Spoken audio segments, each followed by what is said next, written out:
മക്കളെ ഈ ഒരു ഒറ്റ വീഡിയോയിൽ ഇതാ 3 മിനിറ്റ് കൊണ്ട് നിങ്ങൾ 8 മാർക്ക് നേടാൻ പോവാണ്. 8 മാർക്ക് നിങ്ങൾ നേടാൻ ഇതും നമ്മുടെ റീപ്രൊഡക്ഷൻ ചാപ്റ്ററിൽ നിന്നുള്ള മോസ്റ്റ് ഇമ്പോർട്ടന്റ് ക്വസ്റ്റ്യൻസ് ആണ് നിങ്ങൾ ഈ ഒറ്റ വീഡിയോയിൽ പഠിക്കാൻ പോകുന്നത്. അപ്പൊ ഏതൊക്കെയാണ് ഇമ്പോർട്ടന്റ് ഭാഗങ്ങൾ എന്ന് ഷുവർ ആയിട്ട് വരാൻ പോകുന്ന ഭാഗമാണ് പറയാൻ പോകുന്നത്. ഇപ്പം വീഡിയോ ഫുള്ള് കാണാം കേട്ടോ. ഇതാ ഫസ്റ്റ് ഭാഗം എന്ന് പറയുന്ന പോളൻ ഗ്രെയിൻ അല്ലെ, നമ്മുടെ ഫ്ലവറിന്റെ സ്ട്രക്ചർ അവിടെ ഇമ്പോർട്ടന്റ് ആണ്. അവിടെ തന്നെ പോളൻ ഗ്രെയിൻ എന്ന് പറയുന്നത് പരാഗരേണു പരാഗ സ്ഥലത്ത് എത്തിക്കഴിഞ്ഞാൽ അവിടെ നിന്ന് പോളൻ ഗ്രെയിൻ എന്ത് ചെയ്യുന്നു, ജെർമിനേറ്റ് ചെയ്യുന്നു. മെയിൽ ഗാമേറ്റ് ഇങ്ങനെ വന്നിട്ട് നമ്മുടെ ഓവറിയുമായിട്ട് ചേരുന്നു. അങ്ങനെ അണ്ടവുമായിട്ട് ചേർന്നിട്ട് അത് സിക്താൻഡമാവുന്നു, അതായത് സൈഗോട്ടായി മാറുന്നു, എഗ്ഗുമായിട്ട് ചേർന്ന്. രണ്ടാമത് അത് എന്ത് ചെയ്യുന്നു, പോളാർ ന്യൂക്ലിയ ആയിട്ട് ചേർന്ന് പോളാർ ന്യൂക്ലിയുമായിട്ട് ചേരുമാണ് എന്ത് ചെയ്യുന്നത്, എൻഡോസ്പേം ആയിട്ട് മാറുന്നത്. ഇത് വളരെ ഇമ്പോർട്ടന്റ് ആയിട്ടുള്ള ഒരു ഭാഗമാണ് ഈ ഒരു ചാപ്റ്ററിൽ. അടുത്തത് എന്ന് പറയുന്നത് എന്താണ്, നമ്മുടെ മെയിൽ റീപ്രൊഡക്റ്റീവ് സിസ്റ്റവും ഫീമെയിൽ റീപ്രൊഡക്റ്റീവ് സിസ്റ്റം ആണ്. അതിന്റെ ഭാഗങ്ങൾ വളരെ ഇമ്പോർട്ടന്റ് ആണ്. നമുക്ക് നോക്കാം. മെയിൽ റീപ്രൊഡക്റ്റീവ് സിസ്റ്റം നിങ്ങൾ ഈ കാണുന്ന ടെസ്റ്റിസ് വൃഷണങ്ങളിലാണ് എന്ത് ചെയ്യുന്നത്, സ്പേം ഉണ്ടാക്കുന്നത്, ബീജങ്ങൾ ഉണ്ടാക്കപ്പെടുന്നത്. അത് കഴിഞ്ഞ് ഇവിടെ നിന്ന് ഇതിനെ കണക്ട് ചെയ്ത് കൊണ്ടുവന്ന ഭാഗത്തെയാണ് നമ്മൾ എന്ത് പറയുന്നത്, വാസ് ഡിഫറൻസ് എന്ന് പറയുന്നത്. ബീജവാഹി വൃഷണങ്ങളിൽ നിന്ന് പുംബീജങ്ങളെ കൊണ്ടുപോകുന്നത്. പിന്നെ എന്ത് ചെയ്യുന്നത്, ഇതിലൂടെ കണക്ട് ചെയ്ത് നമുക്ക് ഇവിടെ എന്തുണ്ട്, പ്രോസ്റ്റേറ്റ് ഗ്രന്ഥി, പ്രോസ്റ്റേറ്റ് ഗ്ലാൻഡ് ഉണ്ട്.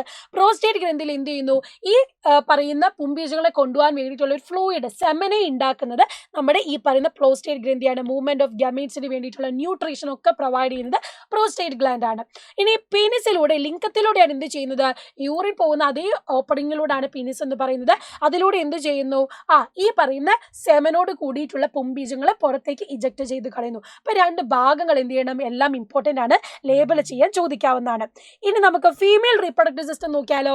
ഇവിടെ നിങ്ങൾക്ക് കാണാം ഓവറി, നമ്മുടെ അണ്ടം, അവിടെയാണ് എന്ത് ചെയ്യുന്നത്, ഓവം പ്രൊഡ്യൂസ് ചെയ്യുന്നത്. അത് മാത്രമല്ല ഫീമെയിൽ ഹോർമോൺസ് പ്രൊഡ്യൂസ് ചെയ്യുന്നതും. പിന്നെ ഇവിടെ നിന്ന് ഉണ്ടാകുന്ന ഓവത്തെ കൊണ്ടുപോകുന്ന ഇതാണ് നമ്മുടെ ഫെലോപ്പിയൻ ട്യൂബ് അല്ലെങ്കിൽ ഓവിഡക്ട്. അവിടെ ഓവം കൊണ്ടുപോകുന്ന മാത്രമല്ല അവിടെയാണ് ഫെർട്ടിലൈസേഷൻ നടക്കുന്നത്. പുംബീജങ്ങൾ അല്ലെങ്കിൽ മെയിൽ ഗാമേറ്റ് വന്നാൽ അത് രണ്ടും ഫ്യൂസ് ചെയ്യുന്ന ഭാഗവും നമ്മുടെ എന്താണ്, അണ്ടവാഹി അല്ലെങ്കിൽ ഒവിഡക്റ്റ് ആണ്. പിന്നെ ഇങ്ങോട്ടേക്ക് വന്നാൽ നിങ്ങൾക്ക് യൂട്രസ് കാണാം. യൂട്രസിൻ്റെ ഉള്ളിലായിട്ട് എന്താണ്, എൻഡോമെട്രിയം വോള് കാണാം.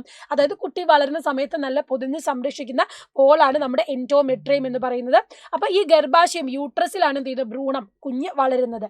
പിന്നെ ഇവിടെ നിങ്ങൾക്ക് കാണുന്നതാണ് യോനി, വജൈന എന്ന് പറയുന്നത്. അപ്പൊ ഗർഭാശയത്തിൽ നിന്ന് പുറത്തേക്ക് വരുന്ന ഭാഗമാണ് പുംബീജങ്ങൾ അല്ലെങ്കിൽ ഗാമേറ്റുകൾ സ്പേം നിക്ഷേപിക്കുന്നത് എവിടെയാണ്, ഈ പറയുന്ന വജൈനയിലാണ്. ഇതിലൂടെയാണ് എന്ത് ചെയ്യുന്നത്, സ്പേം ഉള്ളിലേക്ക് എൻ്റർ ചെയ്യുന്നത്. ക്ലിയർ ആയോ മക്കളെ? സെറ്റ് ആയിട്ടുണ്ടെങ്കിൽ അടിപൊളിയായിട്ട് എന്ത് ചെയ്യുക, 10 മാർക്ക് ഈ ചാപ്റ്ററിൽ നിന്ന് ഇമ്പോർട്ടൻ്റ് ആയിട്ട് പഠിക്കാം. പിന്നെ മറ്റൊരു ചിത്രം എന്ന് പറയുന്നത് ഈ ഒരു ചിത്രമാണ്. ഇവിടെ നിന്ന് നമുക്ക് പ്ലാസൻ്റെ എന്താണെന്ന് ചോദിക്കാം. പ്ലാസൻ്റെ എന്ന് പറയുന്നത് ഈ ഒരു ഭാഗമാണ്. അതുപോലെ യൂട്രസ് ആണ് ഈ കാണുന്നത്. ഇതാണ് നമ്മുടെ അംബ്ലിക്കൽ കൊടി, പുക്കിൾ കൊടി എന്ന് പറയുന്നത്.